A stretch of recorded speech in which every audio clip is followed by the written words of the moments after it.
বিসমিল্লাহির রহমানির রহিম। মামুনস ম্যাথে সবাইকে স্বাগতম। আশা করি সবাই ভালো আছো। তো আজকে আমি ষষ্ঠ শ্রেণীর সাধারণ গণিত বইয়ের 2.3 অনুশীলনের 26 নম্বর অঙ্কের সমাধান করব। আমার 26 নম্বর অঙ্ক ছিল, জালাল প্রতি 3 ঘন্টায় 9 কিলোমিটার পথ অতিক্রম করতে পারে। 36 কিলোমিটার পথ অতিক্রম করতে তার কত ঘন্টা লাগবে? তাহলে আমাদের যেটা চাবে সেটা আমরা অবশ্যই শেষে রাখবো। এখানে বলছে কত ঘন্টা লাগবে, তাহলে ঘন্টা চাইছে, তাহলে ঘন্টাটাকে আমরা শেষে রাখবো। তাহলে কি লিখবো আমরা, যে 9 কিলোমিটার পথ অতিক্রম করতে পারে কয় ঘন্টা? 3 ঘন্টায়। 9 কিলোমিটার পথ অতিক্রম করে সমান কয় ঘন্টা? 3 ঘন্টা। 9 কিলোমিটার পথ অতিক্রম করে কয় ঘন্টা? 3 ঘন্টা। 9 কিলোমিটার পথ যদি তার সময় লাগতেছে কয় ঘন্টা? 3 ঘন্টা। যদি আমি 1 কিলোমিটার যাই বা সে 1 কিলোমিটার যায়, তাহলে 1 কিলোমিটার পথ যেতে তার কি সময় কম লাগবে না বেশি লাগবে? অবশ্যই কম লাগবে। আর কম লাগলে কি ভাগ, তাহলে 1 কিলোমিটার পথ অতিক্রম করে সমান 3/9। 1 কিলোমিটার পথ যেতে তার সময় কম লাগছে, আর কম মানে কি ভাগ। এখন কয় কিলোমিটার যাবে? 36 কিলোমিটার। যেখানে 1 কিলোমিটার পথ যেতে তার সময় লাগছে কম, 1 কিলোমিটার পরিবর্তে যদি সে 36 কিলোমিটার যায়, তাহলে তার কি অবশ্যই সময় বেশি লাগবে। যেখানে 1 কিলোমিটার সময় কম লাগছে, সেখানে 36 কিলোমিটার কি অবশ্যই সময় বেশি লাগবে। আর বেশি লাগলে কি গুণ, তাহলে 3 গুণ 36 কত? 9। 9 কে 9, 4 9 36, 3 4 12 ঘন্টা। 3 4 কত? 12 ঘন্টা। উত্তর 12 ঘন্টা। এখন আমরা 27 নম্বর অঙ্কে সমাধানে চলে যাব।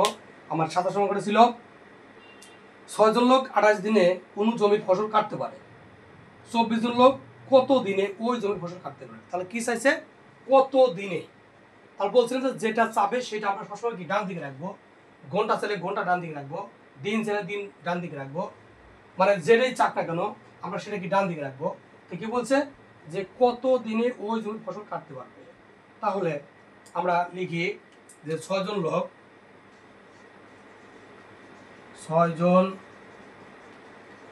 কি বলছেন? জমির ফসল। হ্যাঁ, 6 জন লোক জমির ফসল কাটতে পারে সমান কয় দিনে? 28 দিনে। 6 জন লোক জমির ফসল কাটতে পারে কয় দিনে? 28 দিনে। যেখানে 6 জন লোক জমির ফসল কাটছে কয় দিনে? 28 দিনে। ওই 6 জন লোকের পরিবর্তে যদি আমি একজন লোক ওই কাজটা করতে দিই, তাহলে তার কি অবশ্যই কি বেশি সময় লাগবে। যেখানে 6 জন লোক 28 দিনে কাজ করছে, আমি 6 জন লোকের পরিবর্তে যদি একজন লোককে দেই, তাহলে তার অনেক জুলুম হবে এবং কি অনেক বেশি সময় লাগবে। আর বেশি সময় লাগলে কি গুণ, তাহলে একজন লোক জমির ফসল কাটতে পারে 28 গুণ 6 দিন। তাহলে একজন লোক কাজ করতে তার কি সময় বেশি লাগছে। এখন একজন পরিবর্তে যদি 24 জন লোক দেওয়া হয়, যেখানে একজন কাজ করতে কি সময় বেশি লাগছে, তাহলে একজন পরিবর্তে কজন দেওয়া হয়েছে? 24 জন। তাহলে একজন পরিবর্তে 24 জন দিলে কি সময় অবশ্যই কম লাগবে। আর কম মানে কি ভাগ, তাহলে 28 গুণ 6 কত? 24। যেহেতু 24 জন কাজ করতে সময় কম লাগবে, আর কম মানে ভাগ, তাহলে 4 6 24, 4 7 28, 6 কে 6 6 কে 6 সমান 7 দিন। উত্তর 7 দিন। ধন্যবাদ।